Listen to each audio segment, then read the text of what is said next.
안녕하세요, 닥터 썰전입니다. 오늘은 조금 이제 민감할 수도 있고 어려운 주제를 조심스럽게 꺼내보려고 해요. 수술 시 CCTV 설치 의무화 이런 법안이 통과됐다고 표현해야 되나? 정확한 법명은 CCTV 설치 의무화 법안이에요. 그쵸? 아까 말했듯이 딱 그 법명으로 8월 25일 날에 본회의에 통과가 돼가지고 2년 정도까지 유예기간이 있다고 하더라고요. 수술실 내부에 CCTV를 설치하는 것을 원칙으로 하고 그 저장 장치가 외부의 네트워크와 연결되지 않은 채 운영이 되어야 하고, 또 촬영은 환자의 동의가 있을 시에만 녹음 없이 진행이 되어야 되고, 응급 수술 상황이나 수술의 위험도가 높은 경우, 그런 경우에는 의료진이 촬영을 거부할 수 있는 예외 조항도 있다고는 합니다. 지금 일하시는 병원들은 CCTV가 있으세요? 없어. 성형외과는 있잖아? 우리는 당연히 없지. 저희는 거의 병원의 모든 공간이 다 정말 탈의실 이런 거 빼고는 다 있어요. 가장 이슈가 이거잖아. 대리 수술이랑 성희롱. 세 번째가 이제 의료사고에 대한 과실 여부를 따지기 위해서 사실 이거거든요. 제가 봤을 때는. 저희 성형외과는 어쨌든 저희가 직접 모든 걸 다 해야 돼요. 그럼 저희는 우스갯소리 표현으로 원장들의 동선을 확인하려고. 근데 이게 성희롱은 말이 안 되는 게, 보통 성희롱은 1대1로 있을 때 많이 일어나거든. 근데 수술방에는 간호사들이 그렇게 많은데 사실. 아니 약간 이런 거죠. 우스갯소리로 뭐냐면 환자를 전신마취 시켰는데 어떤 성기라든지 어디 특정한 부분이 있다. 그럼 그거를 가지고 내가 언급하는 것만으로도 성희롱이 될 수가 있어. 녹음이 안 되기 때문에 그건 의미가 없지. 모든 CCTV가 녹음은 안 돼. 녹음 불법이에요. 녹음 무조건 거의 불법이기 때문에 수술방에서 성희롱은 말이 안 되는 거고. CCTV 설치를 이제 반대하는 직능 단체들이 반대하는 쪽에 많이 있기는 하죠. 모든 의사가 반대하는 건 당연히 아닐 거고. 근데 크게는 이유가 한 두세 가지 되는 것 같아요. 첫 번째는 대리수술,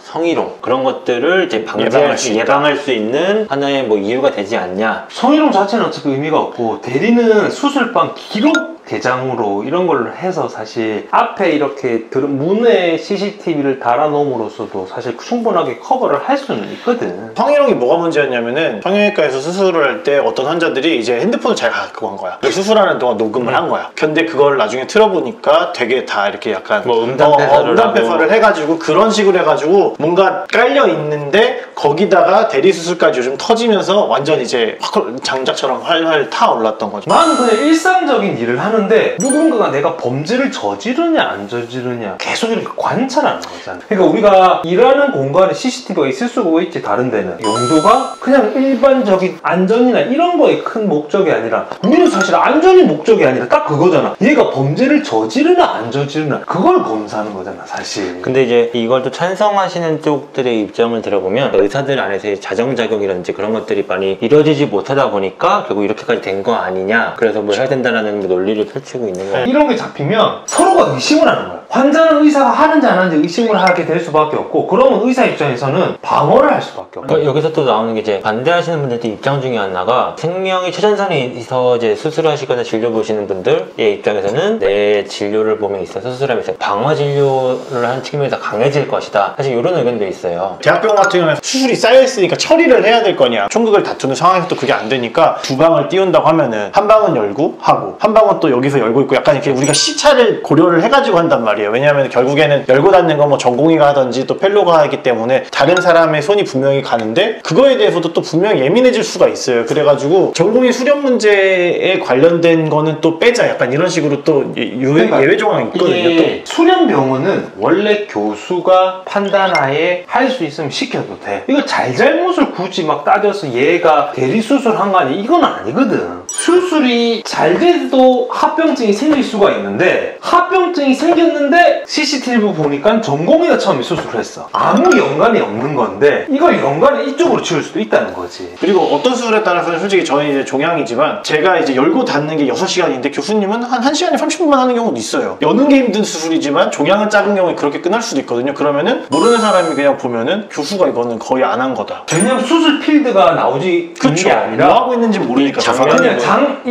전반적인 수술장의 모습을 보일 뿐이지 얘가 어떤 일을 하는지는 알 수는 없거든. 그러니까 그런 것들 때문에 이제 CCTV를 반대하시는 분들은 어차피 이 CCTV를 찍어도 의료 사고를 이 CCTV 잡을 수는 없다. 필드가 이게 안 보이기 때문에 사실 이거는 말 그대로 CCTV는 대리 수술을 막을 수 있는 거 말고는 없거든. 대리 수술 한 사람들의 입장은 또 그거더라고. 돈이 안 된대. 이제 로컬 병원에서는 혼자 다 해야 되잖아. 누군가 열어주지 않으면 수술을 할 수가 없다는 거야. 결국에 수익이랑 어쨌든 개인 병원은 연관이 되기 때문에 어쩔 수 없이 그랬다고 하는데 그건 말은 안 그쵸, 되는 건데. 사실 말은 안 되죠. 그런 의견도 있어요. CCTV가 법안이 통과되면 그럼 설치하는 비용이라는 것도 부담을 해야 되는 주체가 있을 거고, 유지 보수. 그쵸, 관리하는 사람이라는 것도 어쨌든 필요할 거고. 그게- 그리고 보관. 난 그게 제일 궁금해. 과연 이 데이터들은 어떻게 보관을 하라고 할 것인가. 큰 병원 같은 경우 수술장이 뭐 거의 몇십 개씩 되는데 그거를 유지할 수 있는 데이터베이스를 과연 이거를 법안을 발의할 때 이게 그게 해결이 사실 될까? 서울대나 서울 아산이나 삼성 같은 병원은 하루에 수술이 몇백 개씩 하는데 녹화를 해서 어떤 저장 장소에 보관하는 것 자체, 그리고 또 시간이 내가 봤을 때 되게 길었던데 몇 년이던데, 그거를 꾸준하게 하려면 엄청나게 많은 저장 장소가 필요한 거지. 근데 거기에 대한 사실 그거는 후속 이걸 어떻게 하겠다는 말은 아무도 없어 아직. 그러니까 사회적 비용으로 충당한다는 얘기는 있는데 그럼 세금으로 할 것이냐, 환자나 보호자한테 이렇게 하는 거죠. 녹화를 할 테니 돈은 당신이 내라. 녹화비를. 그럼 과연 이 사람들이 또 할 것인가? 그리고 또 이제 이 저장적인 측면에서 보더라도 이제 이걸 반대하시는 분들은 이 법률에는 그렇잖아요. 저장 장치가 그러니까 외부 네트워크랑은 연결이 안 돼 있게, 네트워크 연결이 안 돼 있다고 하더라도 관리자가 갑자기 뭐 훔쳐간다든지 뭐 그런 기상천외한 일들이 발생해서 진짜 어떻게 대처를 할 것이며 어떤 처벌을 어떤 주체가 어떻게 할 것인지. 이거 관련해서 찾아보는데 산부인과에서는 아예 그 학회 장인 대표로 얘기를 하더라고요. 왜냐면 우리는 무조건 수술하면 생식기가 무조건 나오게 돼 있는데 유출이 된다든지 그럴 때 어떻게 할 거냐. 그럼 그 책임도 다 병원에서 너네들이 정보 유출했다라는 식으로 다 또 떠넘게 되잖아요. 그러니까 우리 좀 빼달라는 식으로 하더라고. 성희롱처럼 되지. 제일 악용될 수도 있는 우려가 있죠. 사실 그쪽 그쵸. 거는. 그건 어떻게 생각해? 그 CCTV를 반대하는 논리 중에 또 하나가 진료가 위축된다. 그래가지고 그거를 그럼 그게 진료가 위축되냐 이러면서 그거에 또 반대되는 얘기를 하시는 분은 너가 자동차에 블랙박스가 달려있다고 그래가지고 운전을 할 때 위축되냐. 또 그건 아니다. 수술실 CCTV도 너네들의 진료를 위축시키진 않을 거다. 약간 이런 식으로 논리를 또 얘기를 자동차 하더라고요. 할 때 블랙박스는 내가 잘못한 건 보통 지워.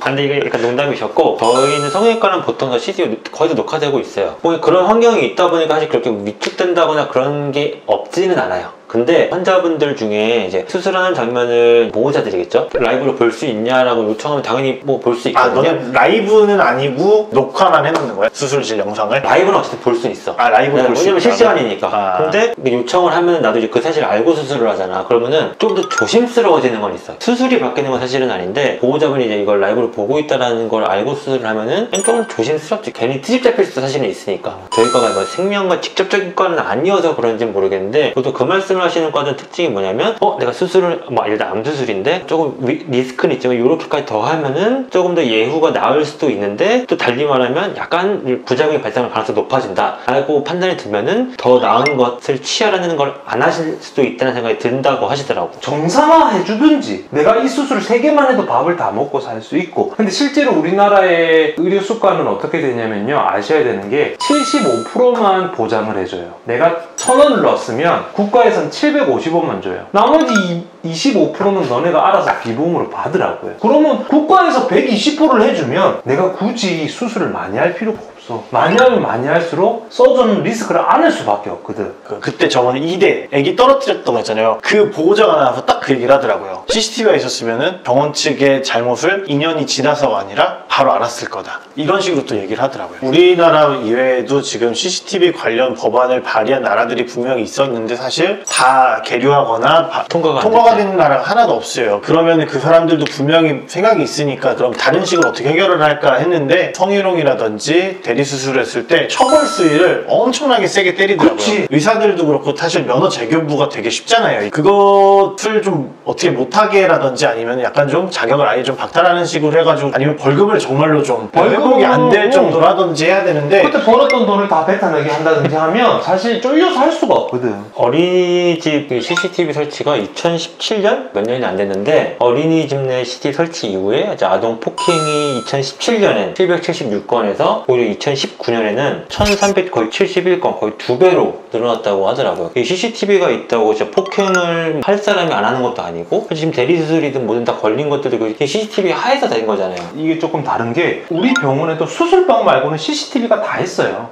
여러 가지 목적으로 인해서 이 CCTV가 달려 있는 건데, 수술 수술방 CCTV는 하나의 목적, 요거만 조지겠다, 그거의 목적으로만 보기 때문에 사실 이렇게 뭐 어린이집 CCTV는 폭행도 막을 수가 있지만 어떤 사고나 전반적인 이 어린이집의 전반적인 형태, 우리도 외래 볼 때는 매 방에는 CCTV가 없지만 병원 자체에는 다 CCTV가 있거든. 그 환자들 다니고 이런 거에 대해. 그럼 그거 자체는 우리가 막지는 않는 거지. 결국에 터지는 거 보면 다 내부 고발이 그러니까 내부 고발이기 때문에 사실 이제 갈수록 이렇게 내부 고발이 일어나다 보면 병원에서도 리스크를 그렇게 잘 못하거든. 그냥 이거 보면은 예외 조항들을 지금 조금씩 다루려고 하고 있어요. 사실 CCTV를 달되 이런 것들의 수술에서는 CCTV를 빼자. 응급수술. 가뜩이나 응급수술하는 사람도 스트레스 받고 새벽에 나가지고 수술해야 되는데 이게 또 잘못되면은 또 분명히 나한테 또 해가 될 거다. 그러니까 응급수술을 다 빼자라는 얘기가 있고, 두 번째는 수술의 위험도가 되게 높은 수술. 그냥 하다가 분명히 잘못될 수 있는 찬스가 되게 높으면은 그것도 빼자. 마지막으로 아까 얘기했던 건 전공의 수련에 관련된 수술 같은 경우 교육기관에서는 수술을 빼자 하는데 그걸 빼자고 얘기를 하니까 또 환자 단체에서는 뭐라고 얘기하냐면 그러면 남는 게 없다. 또 이렇게 나오는 거예요 이제. 나는 그런 것도 좋을 것 같아. 만약에 대리수술 때문에 걱정이 된다고 하면 그냥 카메라는 이때 녹화는 안 돼. 이 사람이 만약에 보고 싶다고 하면 아무 시간에 랜덤적으로 그 수술방 장면을 살짝 보여줄 수. 그게 그거잖아. 그 신생아실에 있는 거잖아요. 그 애기 낳아가지고 조리원에 가면은 신생아는 개별로 CCTV가 있거든요. 그러니까 내가 원하는 시간에 걔를 볼 수 있는 거예요. 형이 말하는 그거는 결국은 저장 장치는 없는, 저장 장치도 없고 계속 그 사람이 옆에서 보는 게 아니라 대리수술이 진짜 너무 문제가 걱정이 된다면 랜덤한 타이밍에 그냥 보고 싶다고 하면 그때 잠시 그 화면을 살짝 열어주는 거지. 결국엔 또 다 설치가 되는데 근데 그러면은 이제 그거는 만약에 설치가 된다고 하면 사실 저장에 대한 걱정을 안 해도 되고 유출에 대한 걱정을 안 해도 되고 꺼져 있다고 그냥 켜서 이제 화면을 잠시 보여주는 것밖에 없으니까. 전 마지막 당부로 하고 싶은 말이 그런 거예요. 인기에 부합되는 정책이 아니라 실제로 이걸 만들었으면 거기에 맞춰서 그 다음 후속 정책들을 잘 만들어서 이끌어 나갈 수 있게 하면 되는데 보통 만들어 놓고 그 다음 아무도 신경을 안 써요. 그러면 그 불편감이나 사용에 따라서 이제 생기는 부작용은 사용자들이 떠안을 수밖에 없는 거야. 가장 문제는 뭐냐면은 우리보다 앞서서 이 법을 만든 나라가 없기 때문에 사실 보고 모방할 방법이 없거든요. 그게 제일 문제인 거야. 우리가 첫 단추를 어떻게 깨느냐에 따라서 그걸 보고 다른 나라들이 분명히 또 보완을 해가지고 또 나올 수도 있기 때문에 이거를 정말로 이제 만들고 뭔가 세부 조항을 만드시는 분들은 정말로 실용적이고 논란의 여지를 충분히 잠식시켜 줄 만한 쓰임으로 사용이 될 수 있게 법이 가야 되지 않나, 약간 좀 그런 생각이 드는 것 같아요. 그러니까 이게 지금 사실 이 법안을 찬성하는 국민 여론? 이게 거의 70% 뭐 90% 된다고 하더라고요. 지금은 흔히 말해 의사들이 타겟이 된 건데 결국 이제 우리가 이렇게 뭔가 이렇게 그냥 여론 혹은 이런 거에 떠밀려서 이렇게 통과가 되면 그 다음 타겟은 아마 이 영상을 보고 계시는 누군가가 될 거예요 아마. 그래서 이렇게 뭔가 개인의 프라이버시나 이런 것들 전혀 지켜지지